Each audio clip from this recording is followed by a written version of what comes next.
샬롬, 지난밤 평안하셨습니까? 오늘은 2025년 9월 11일 목요일입니다. 오늘도 주님의 날입니다. 오늘도 복된 날입니다. 하나님께서 우리 모두와 함께 하시기를 간절히 소망합니다. 이 시간 주시는 하나님의 말씀은 로마서 4장 18절부터 25절까지입니다. 로마서 4장의 마지막 시간입니다. 하나님은 아브라함의 존재 자체를 기뻐하셨습니다. 아브라함이 여호와를 믿으니 여호와께서 이를 그의 의로 여기시고, 창세기 15장 6절 말씀입니다. 이 말씀은 성경 전체에서 가장 중요한 말씀이라고 할 수 있습니다. 왜냐하면 이 말씀은 아브라함이 왜 믿음의 조상인지 우리에게 설명해 줄 뿐만 아니라 어떻게 성도들이 믿음으로 말미암아 천국에 들어갈 수 있는지, 이 땅에서 살아갈 수 있는지 그 원리를 가르쳐 주기 때문입니다. 그렇기 때문에 만약 성경에서 우리가 단 한 구절을 외워야 한다면 바로 이 구절을 외워야 합니다. 그런 의미에서 한 번 더 고백해 보겠습니다. 아브라함이 여호와를 믿으니 여호와께서 이를 그의 의로 여기시고, 창세기 15장 6절 말씀 여러분 꼭 외우시기 바랍니다. 오늘은 로마서 4장 18절부터 25절의 말씀을 통하여 이 말씀의 의미를 보다 더 구체적으로 살펴보겠습니다. 여러분의 성경을 어제처럼 창세기 15장으로 펼쳐 놓으시기를 바랍니다. 아브라함은 인간적인 차원에서 자기 아내 사라가 잉태할 수 없음을 잘 알고 있었습니다. 그리하여 하나님께 자기의 상속자는 자기의 종인 엘리에셀이 될 것이라고 말합니다. 창세기 15장 2절 말씀, 아브라함이 이르되 주 여호와여 무엇을 내게 주시려 하나이까? 나는 자식이 없사오니 나의 상속자는 이 다메섹 사람 엘리에셀이니이다. 하지만 그럼에도 불구하고 하나님께서는 그 사람이 아니라 내 몸에서 날 자가 내 상속자가 될 것이라고 말씀하십니다. 창세기 15장 4절 말씀, 여호와의 말씀이 그에게 임하여 이르시되 그 사람이 내 상속자가 아니라 내 몸에서 날 자가 내 상속자가 되리라 하시고, 그러면서 하나님은 아브라함을 이끌고 밖으로 나가 하늘의 별을 보여주시면서 그 별들만큼 너의 자손들이 많아질 것이라고 말씀하십니다. 5절 말씀, 그를 이끌고 밖으로 나가 이르시되 하늘을 우러러 뭇별을 셀 수 있나 보라. 또 그에게 이르시되 내 자손이 이와 같으리라. 이렇게 말씀하십니다. 제가 예전에 아프리카에 있는 케냐라고 하는 나라로 청년들과 함께 단기 선교를 간 적이 있습니다. 케냐는 정말 상상할 수 없을 만큼의 광활한 자연과 풍경을 가지고 있는 나라였는데, 선교 일정으로 인하여 관광 같은 것은 전혀 할 수가 없었습니다. 그런데 사역 마지막 날 공항으로 돌아가던 밤, 갑자기 운전기사가 버스를 길에 세웠습니다.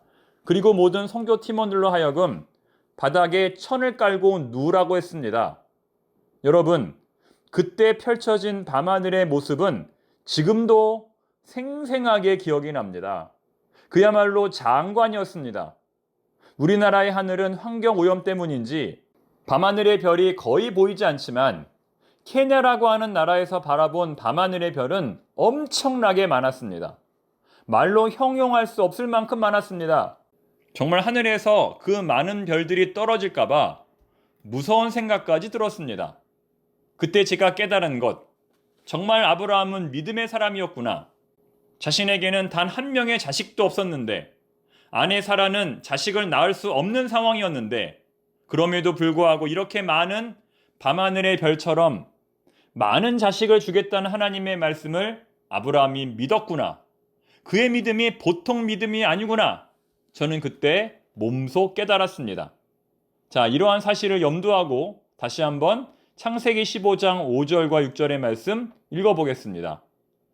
그를 이끌고 밖으로 나가 이르시되 하늘을 우러러 뭇별을 셀 수 있나 보라. 또 그에게 이르시되 내 자손이 이와 같으리라. 아브라함이 여호와를 믿으니 여호와께서 이를 그의 의로 여기시고. 여러분, 그때의 감격과 감동이 느껴지십니까? 정말 그의 믿음을 그의 의로 여기실 만큼 하나님의 약속을 신뢰하는 아브라함의 태도는 훌륭했던 것입니다. 사랑하는 교우 여러분, 참된 믿음이란 무엇일까요? 바랄 수 없는 중에 바라고 믿는 것입니다. 믿을 수 없는 중에 바라고 믿는 것입니다. 아무런 문제가 없는 상황에서 하나님을 믿는 것이 아니라 너무나 많은 문제가 있을지라도 그럼에도 불구하고 하나님을 믿는 것이 진짜 믿음입니다. 모든 희망이 사라져 아무것도 할 수 없는 상황일지라도 하나님을 믿는 것이 진짜 믿음입니다. 로마서 4장 19절에서 아브라함은 자식을 낳을 수 없는 자신의 모습을 죽은 것과 같다고 표현합니다. 그가 100세나 되어 자기 몸이 죽은 것 같고 사라의 태가 죽은 것 같음을 알고도 믿음이 약하여지지 아니하고 얼마나 절망스러웠으면 자기의 몸을 죽은 것 같다고 표현할까요? 하지만 그럼에도 불구하고 아브라함은 그 믿음이 약해지지 않았다는 겁니다. 도리어 아브라함은 그런 상황에서 믿음이 더 굳건해졌다고 성경은 말씀합니다. 20절, 믿음이 없어 하나님의 약속을 의심하지 않고 오히려 믿음으로 견고하여져서 하나님께 영광을 돌리며 오히려 믿음이 더 견고해졌다고 성경은 말합니다. 즉 아브라함의 믿음이란 어려우면 어려울수록 더욱 하나님을 신뢰하는 믿음입니다. 어떤 믿음이라고요? 어려우면 어려울수록 더욱 하나님을 신뢰하는 믿음입니다. 두 종류의 믿음이 있다는 것입니다. 어려우면 어려울수록 약해지는 믿음이 있고 어려우면 어려울수록 강해지는 믿음이 있다는 겁니다. 여러분의 믿음은 어느 쪽에 해당이 되십니까? 어려우면 어려울수록 약해지는 것이 아니라 도리어 강해지는 믿음을 우리 하나님께서 칭찬하십니다.